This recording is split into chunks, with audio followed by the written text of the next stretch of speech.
आज सुबह सुबह हमें सूचना मिली थी रामनगर गांव में जो चेरई चौकी ओसिया थाना क्षेत्र में आता है और जिस पे तत्परता से सीनियर ऑफिसर्स, मैं, कलेक्टर साहब, आईजी साहब, डीसी साहब पहुंचे और एफएसएल टीम को बुलाया, डॉग स्क्वाड को भी बुलाया और कुछ जो आसूचना मानवीय आसूचना के आधार पर हमने इन्वेस्टिगेशन चालू किया, जिसमें जो आज जिस परिवार में मृत्यु हुई है उन्हीं के परिवार में जो रिश्तेदार हैं और उनके ताऊ के लड़का जो पप्पू राम है, उसे अभी हमने डिटेन किया है और उससे अभी गहनता से पूछताछ चल रही है। मर्डर वेपन उससे बरामदगी के प्रयास चल रहे हैं। पप्पू राम सन ऑफ भैराराम, उम्र 19 साल है और पूर्व में कुछ जो इनके बीच में रंजिश हुई है उसको लेकर भी गहनता से अनुसंधान चल रहे हैं। प्राइमा फेसी अभी दो बातें आई हैं कि कुछ तो एक इन्होंने ज़मीन का विवाद बताया कुछ साल पहले था और कुछ जो एक्यूज्ड परिवार है, जो आरोपी परिवार है, उसके एक लड़के की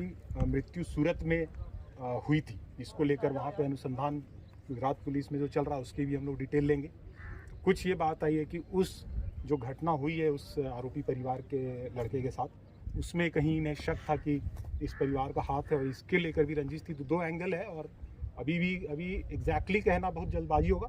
तो हम लोग हर एंगल जो है इन्वेस्टिगेट कर रहे हैं और इसने अभी हमें जो बताया है कि हत्या कैसे की, सुबह 4 बजे आया और कुल्हाड़ी के माध्यम से हत्या करके जलाया है और कुल्हाड़ी भी इसने हमें अभी बताया है कि कहाँ फेंका है, वो भी हम लोग अभी बरामद करेंगे।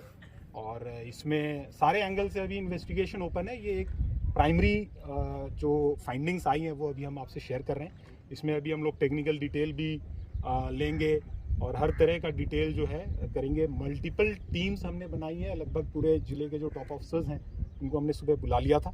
हर एक को अलग अलग टास्क दे के हर एक चीज़ें अभी भी हम लोग गहनता से करें। तो ये जो भी मैंने बताया प्राइमरी फाइंडिंग है और जैसे जैसे इन्वेस्टिगेशन में और डिटेल होंगे हम लोग आप लोग से अपडेट शेयर करते हैं। जलाया किससे था सर? जलाया किस पदार्थ से था, कुछ आइडिया लगा है? किचन में जो अभी इनफ्लेमेबल मटेरियल होता है, मतलब रसोई में, उस तरह की बात आई है। उसमें भी अभी उससे हम लोग बरामद करेंगे अगर कोई ज्वलनशील पदार्थ उसके पास। सर पप्पू राम आया था तो पप्पू राम बाहर कौन सो रहे थे, पहले किसको मारा, फिर अंदर गया, कैसे क्या थी पूरा? बाहर जो दोनों वृद्ध महिला और पुरुष थे उनको मारने की बात बता रहा है और अंदर वो जो उनकी बहू सो रही थी उसको मारने की बात बता रहा है और फिर बच्ची को भी उनके साथ जलाने की बात अभी बता रहा है। बट मैं बार बार आपसे ही कह रहा हूँ, ये हमारी प्राइमरी फाइंडिंग्स हैं।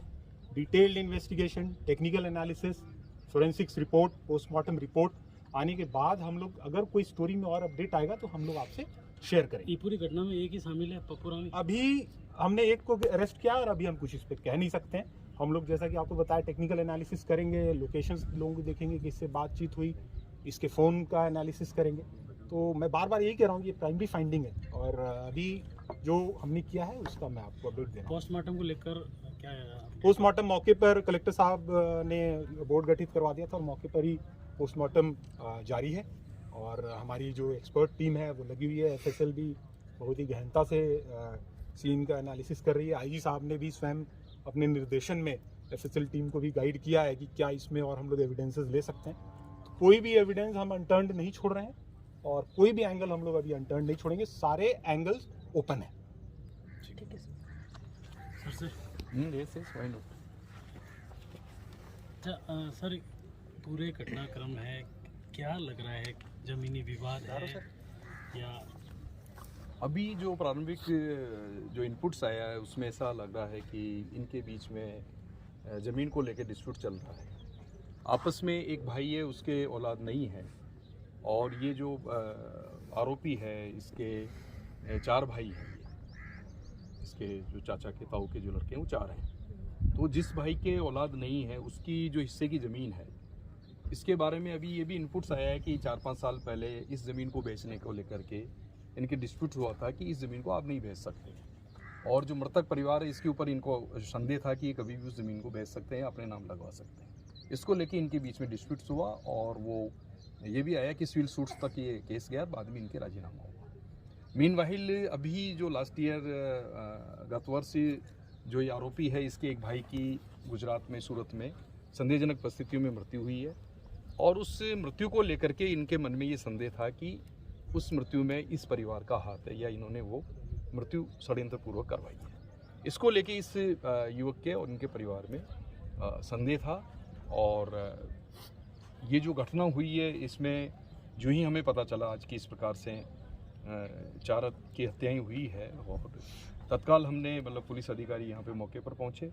हमारी जो साइंटिफिक टीम है, एफएसएल की टीम है, हमारी डॉग स्क्वाड है, सबको तत्काल यहाँ पे भेजा गया। हमारे एसपी साहब और चुनिंदा जो पुलिस ऑफिसर हैं वो तत्काल मौके पर पहुँचे और हमने कड़ी से कड़ी जोड़ने का काम अभी हमारा चल रहा है और ये केस बिल्कुल क्रिस्टल क्लियर है, पर्दाफाश हो गया है लगभग।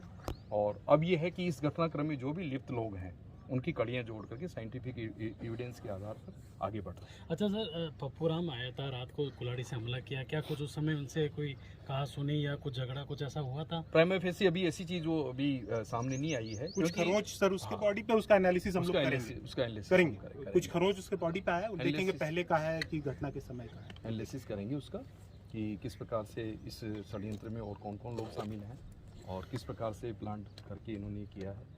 ये इन्वेस्टिगेशन का अभी मुद्दा है जो गहनता से चल रहा है। लेकिन मैं ये कहना चाहता हूँ कि पुलिस के पास जो ही इतला मिली, पुलिस ने हमारा जो रेस्पॉन्स टाइम है उसको क्विक से क्विक रेस्पॉन्स करते हुए वरिष्ठ अधिकारीगण मौके पे पहुँचे हैं।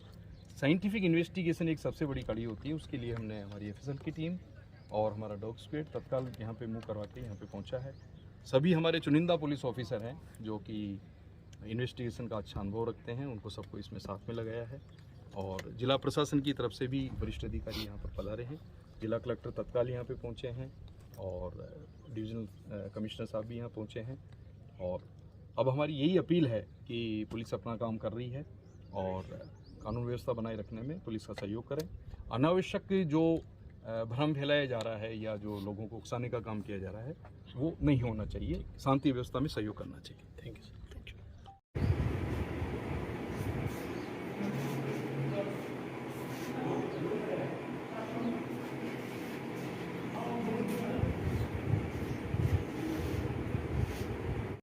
Look,